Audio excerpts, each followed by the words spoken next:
Oh, there we go. I just hadn't turned the latch on all the way. There must be some kind of a halfway that mutes me. That's why I tuck it back there so you can't reach it. So the author, Solomon, because of verse 1, he is the same Solomon who was the son of David and the third king of Israel. But we know he penned many, many songs. In fact, over 1,000 songs, according to 1 Kings chapter 4, verse 32. The other title that is sometimes given to this is Song of Songs, and that, of course, is because that's also in the first verse, the Song of Songs, which is Solomon. So some translations put Song of Solomon, some translations just have Song of Songs. The thing I want us to understand about using the phrase Song of Songs is there are only a handful of expressions in the Old Testament that use that same word with the preposition of in between. Probably the first one we would find is Holy of Holies. What is the Holy of Holies?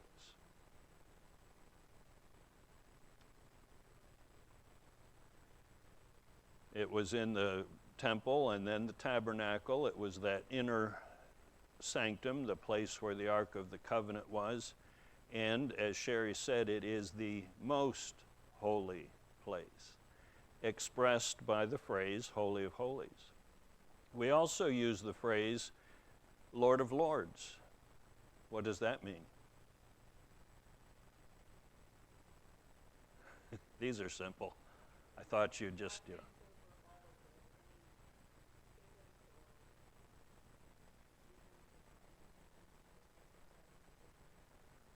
So Lord of Lords means he is the Lord over anything else that would take the name Lord. He is the supreme Lord. Same with King of Kings. He is the king over all kings.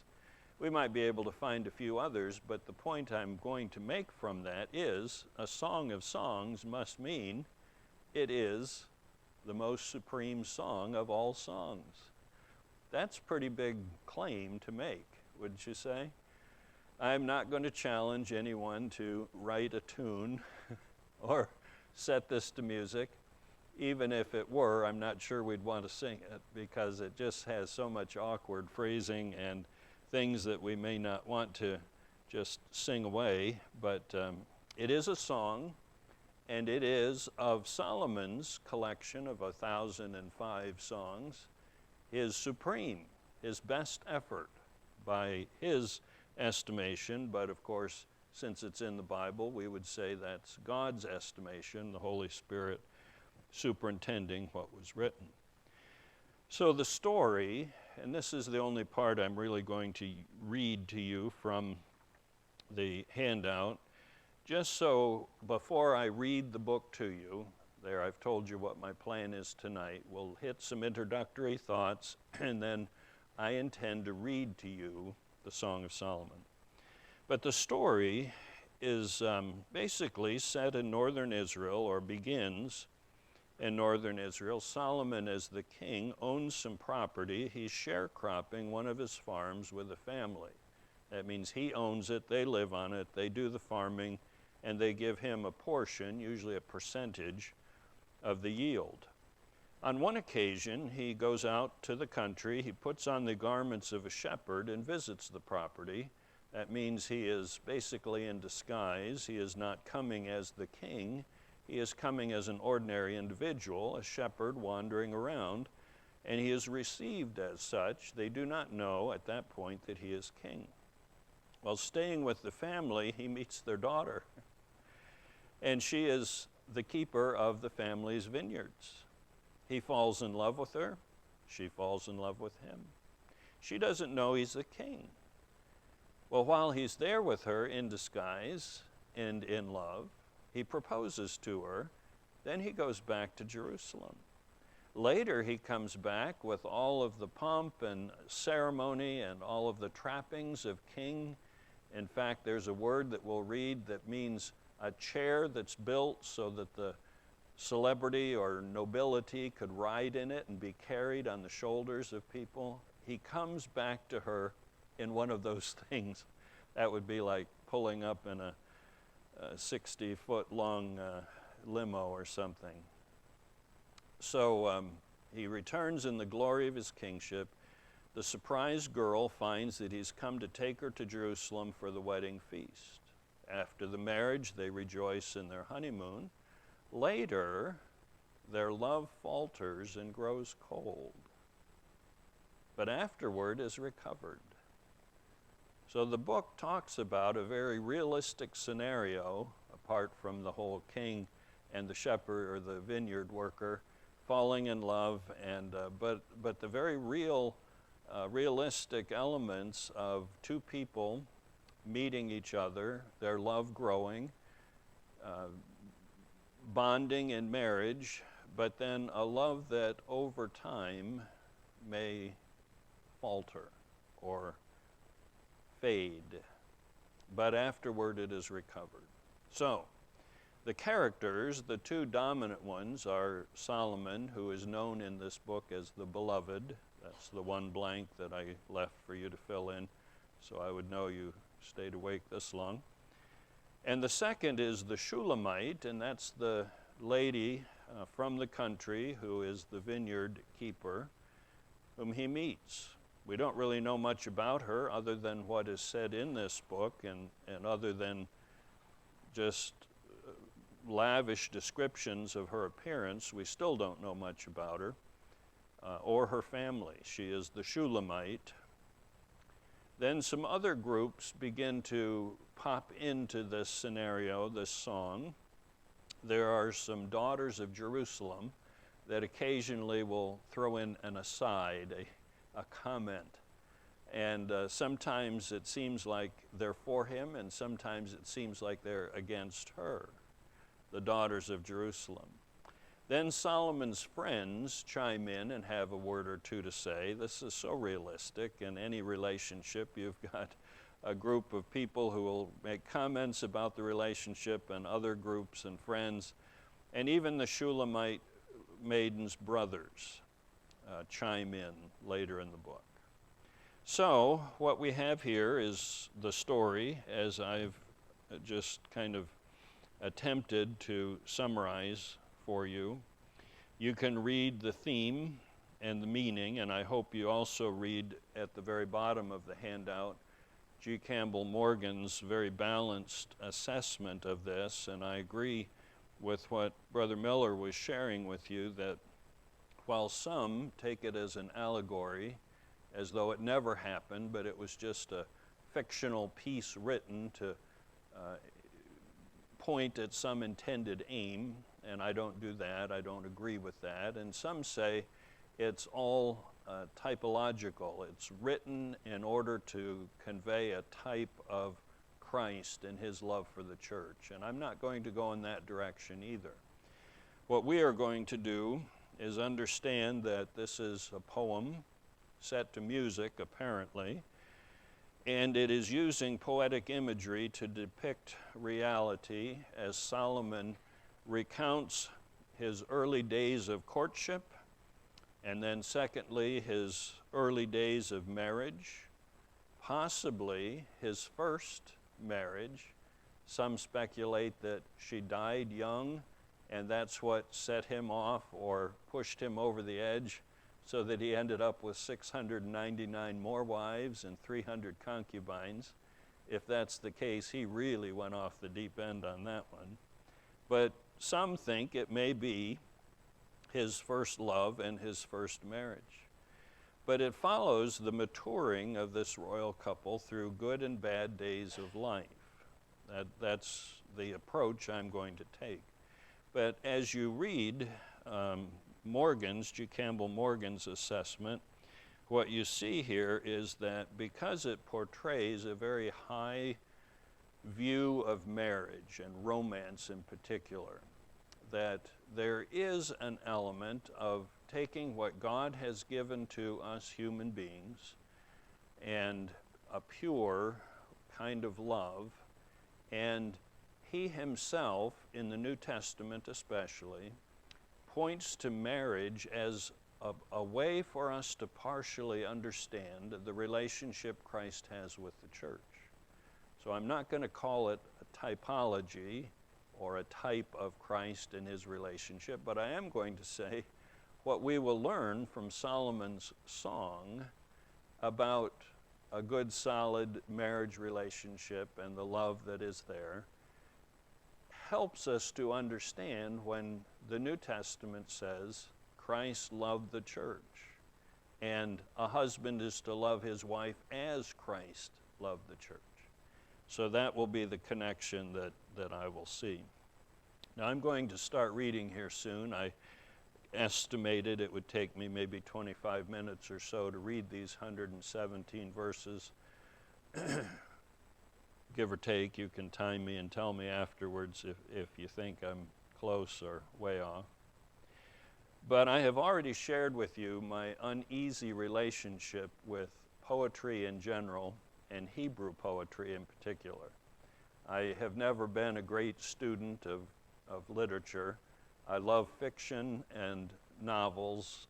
That's what I read for entertainment. So I am enjoying the stories. They're not fictional, but I'm enjoying the dramatic stories that we have covered in our recent Sunday morning messages. But I look at this song, this poem, and it really is beyond me. I am diving into water over my head. I will freely admit that. So we can flounder around together and hopefully learn something. If it looks like I am not coming up for air for a while, you reach down and grab me and pull me up and, give me a whack on the back so I'm breathing again. Just whatever it takes. We'll see if we can get through our study of the Song of Solomon together. As I read it, his effusive descriptions of her and from her of him, and their descriptions of love, they're grand, they're exalted, but I would say they're over the top. That's just my not so humble opinion and probably erroneous opinion. It's what I would call hyperbole. You know the word hyperbole? It's exaggeration for effect. And that's what I believe is some of what's going on here to my literary untrained ear. So I'm going to read with all of those disclaimers. Here is the Song of Solomon. Let me also add, in my Bible, it helpfully points out when the Shulamite is speaking, the daughters of Jerusalem, her beloved, and so on. Yours may not have that. And if they don't, I'm not going to stop and tell you as I read tonight. We'll catch that when we work our way through it again. The Song of Songs, which is Solomon's. Let him kiss me with the kisses of his mouth, for your love is better than wine. Because of the fragrance of your good ointments, your name is ointment poured forth. Therefore the virgins love you. Draw me away. We will run after you. That, by the way, was the daughters of Jerusalem. The king has brought me into his chambers. We will be glad and rejoice in you. We will remember your love more than wine. Rightly do they love you. I am dark but lovely, O daughters of Jerusalem, like the tents of Kedar, like the curtains of Solomon. Do not look upon me because I am dark, because the sun has tanned me or visited me. My mother's sons were angry with me. They made me the keepers of the vineyards, but my own vineyard I have not kept. Tell me, O you whom I love, where you feed your flock, where you make it rest at noon. For why should I be as one who veils herself by the flocks of your companions? If you do not know, O fairest among women, follow in the footsteps of the flock and feed your little goats beside the shepherd's tents. I have compared you, my love, to my filly among Pharaoh's chariots. Your cheeks are lovely with ornaments, your neck with chains of gold. We will make you ornaments of gold with studs of silver.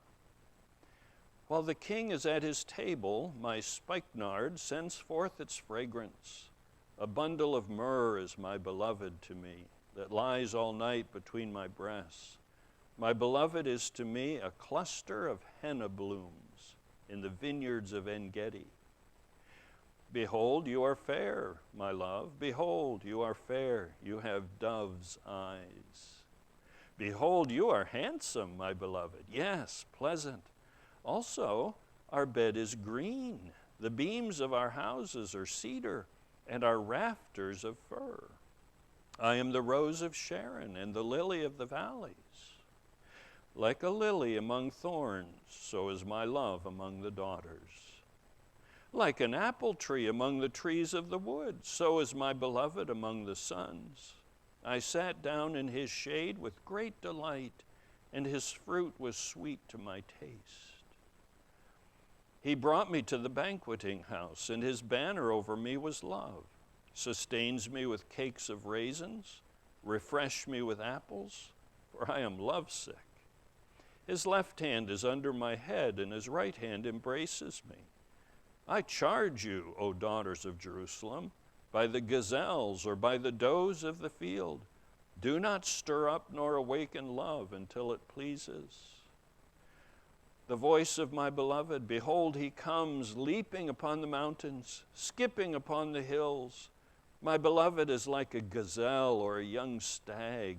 Behold, he stands behind our wall. He is looking through the windows, gazing through the lattice. My beloved spoke and said to me, rise up, my love, my fair one, and come away. For lo, the winter is past, the rain is over and gone. The flowers appear on the earth. The time of singing has come, and the voice of the turtle dove is heard in our land. The fig trees put forth her green figs, and the vines with the tender grapes give a good smell. Rise up, my love, my fair one, and come away. Oh, my dove, in the clefts of the rock, in the secret places of the cliff, let me see your face, let me hear your voice, for your voice is sweet, and your face is lovely.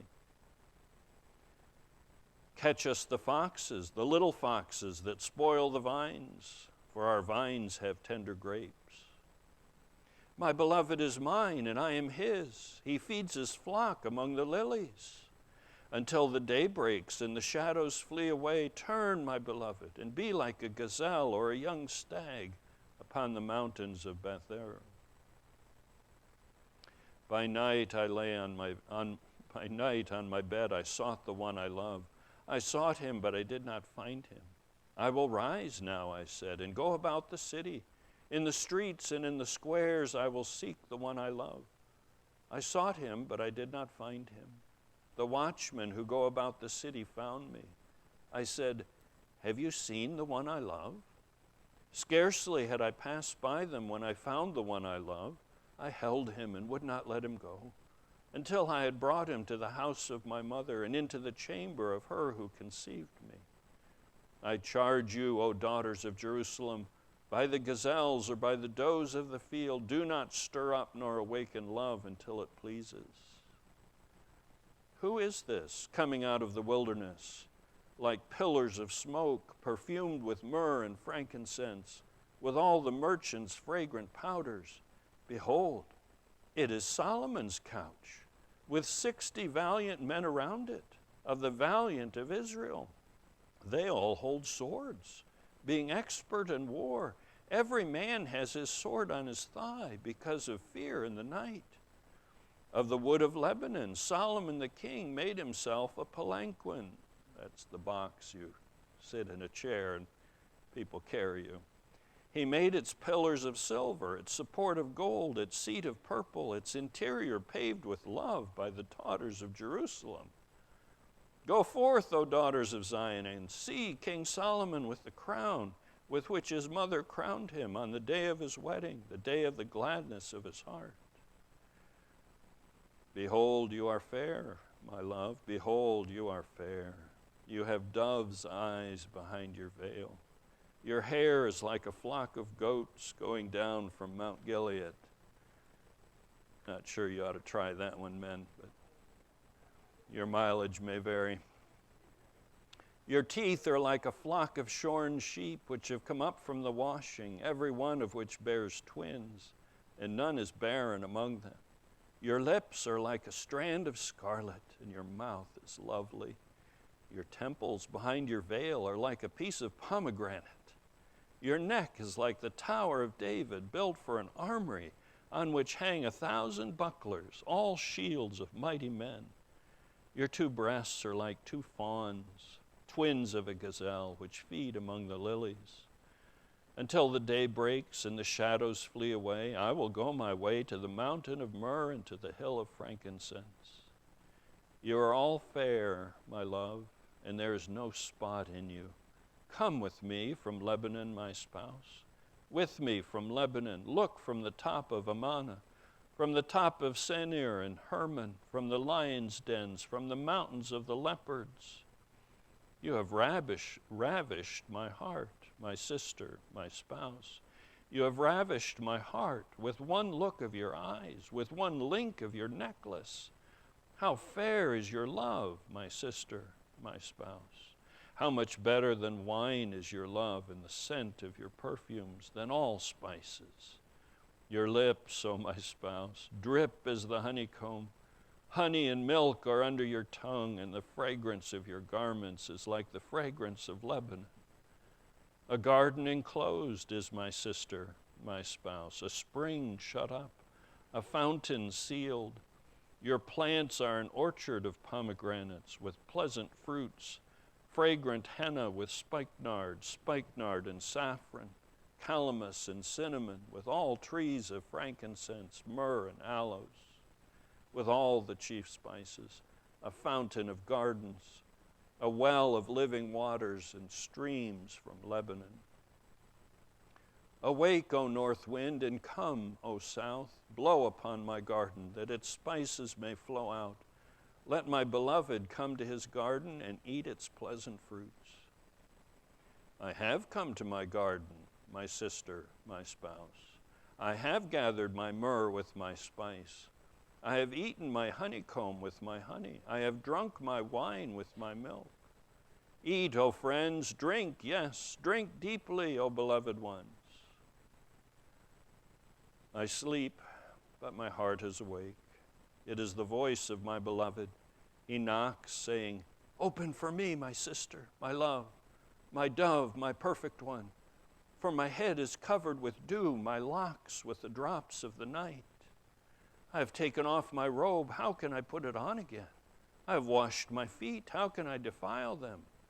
My beloved put his hand by the latch of the door, and my heart yearned for him. I rose to open for my beloved, and my hands dripped with myrrh, my fingers with liquid myrrh on the handles of the lock. I opened for my beloved, but my beloved had turned away and was gone. My heart leaped up when he spoke. I sought him, but I could not find him. I called him, but he gave me no answer. The watchmen who went about the city found me. They struck me. They wounded me. The keepers of the walls took my veil away from me. I charge you, O daughters of Jerusalem, if you find my beloved, that you tell him, I am lovesick. What is your beloved more than another beloved, O fairest among women? What is your beloved more than another beloved, that you so charge us? My beloved is white and ruddy, chief among 10,000. His head is like the finest gold. His locks are wavy and black as a raven. His eyes are like doves by the rivers of water, washed with milk and fitly set. His cheeks are like a bed of spices, banks of scented herbs. His lips are lilies, dripping liquid myrrh. His hands are rods of gold set with beryl. His body is carved ivory, inlaid with sapphires. His legs are pillars of marble, set on bases of fine gold. His countenance is like Lebanon, excellent as the cedars. His mouth is most sweet. Yes, he is altogether lovely. This is my beloved, and this is my friend, O daughters of Jerusalem. Where has your beloved gone, O fairest among women? Where has your beloved turned aside, that we may seek him with you? My beloved has gone to his garden, to the beds of spices, to feed his flock in the gardens and to gather lilies. I am my beloved's, and my beloved is mine. He feeds his flock among the lilies. Oh, my love, you are as beautiful as Tirzah, lovely as Jerusalem, awesome as an army with banners. Turn your eyes away from me, for they have overcome me. Your hair is like a flock of goats going down from Gilead. Your teeth are like a flock of sheep which have come up from the washing. Everyone bears twins, and none is barren among them. Like a piece of pomegranate are your temples behind your veil. There are 60 queens and 80 concubines and virgins without number. My dove, my perfect one, is the only one of her mother, the favorite of the one who bore her. The daughters saw her and called her blessed, the queens and the concubines, and they praised her. Who is she who looks forth as the morning, fair as the moon, clear as the sun, awesome as an army with banners? I went down to the garden of nuts to see the verdure of the valley, to see whether the vine had budded and the pomegranates had bloomed. Before I was even aware, my soul had made me as the chariots of my noble people. Return, return, O Shulamite, return, return, that we may look upon you. What would you see in the Shulamite, as it were, the dance of the two camps? How beautiful are your feet in sandals, O prince's daughter. The curves of your thighs are like jewels, the work of the hands of a skillful workman. Your navel is a rounded goblet. It lacks no blended beverage. Your waist is a heap of wheat set about with lilies. Your two breasts are like two fawns, twins of a gazelle. Your neck is like an ivory tower, your eyes like the pools in Heshbon, by the gate of Bath Rabbim. Your nose is like the tower of Lebanon, which looks towards Damascus. Your head crowns you like Mount Carmel, and the hair of your head is like purple. A king is held captive by your tresses. How fair and how pleasant you are, O love, with your delights. This stature of yours is like a palm tree, and your breasts like its clusters. I said, I will go up to the palm tree. I will take hold of its branches. Let now your breasts be like clusters of the vine, the fragrance of your breath like apples, and the roof of your mouth like the best wine. The wine goes down smoothly for my beloved, moving gently the lips of sleepers. I am my beloved's, and his desire is toward me.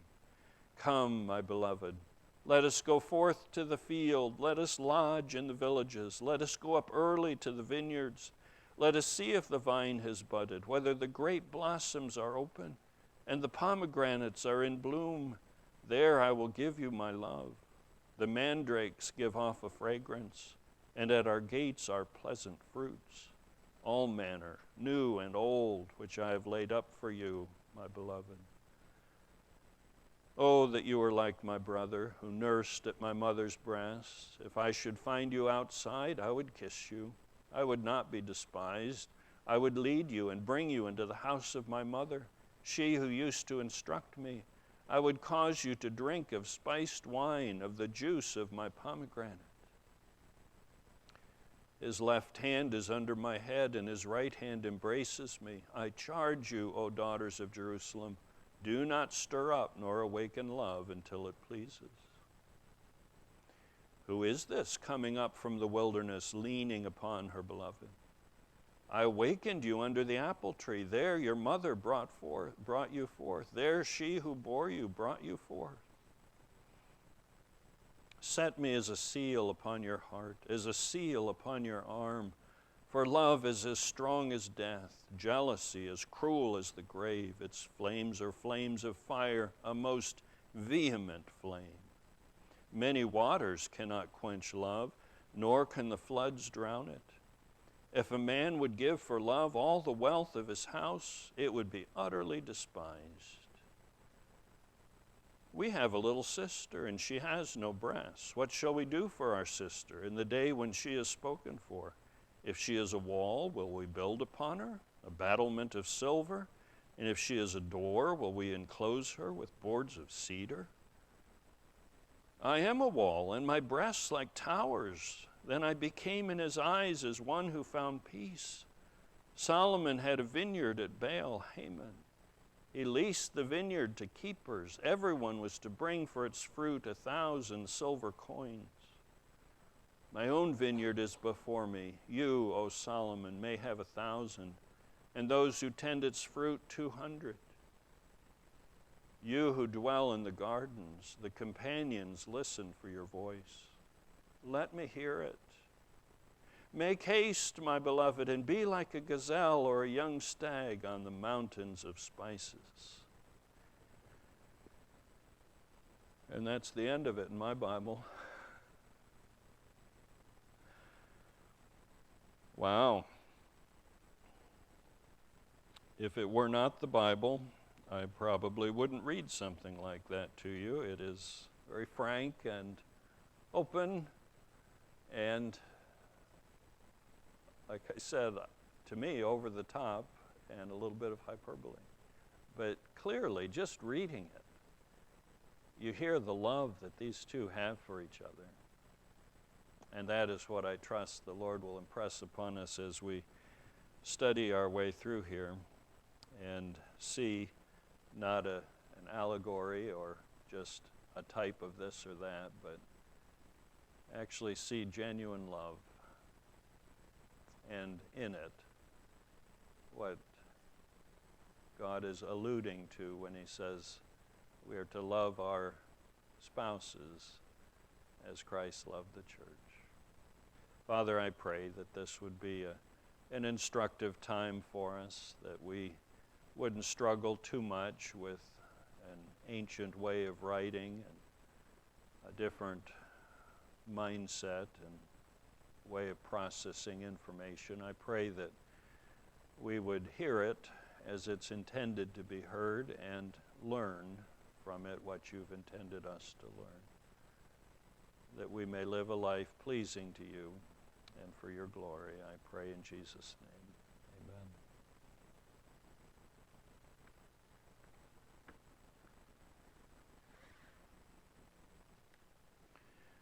I'd like us to sing as our closing hymn song, page 8 in our blue chorus book, the song Ancient Words.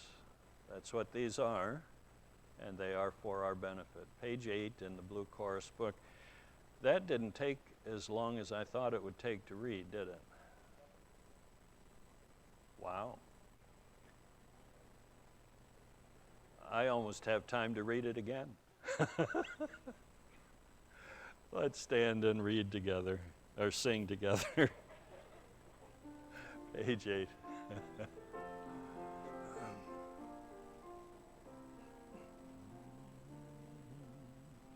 Holy words, long preserved for our walk in this world, they resound with God's own heart.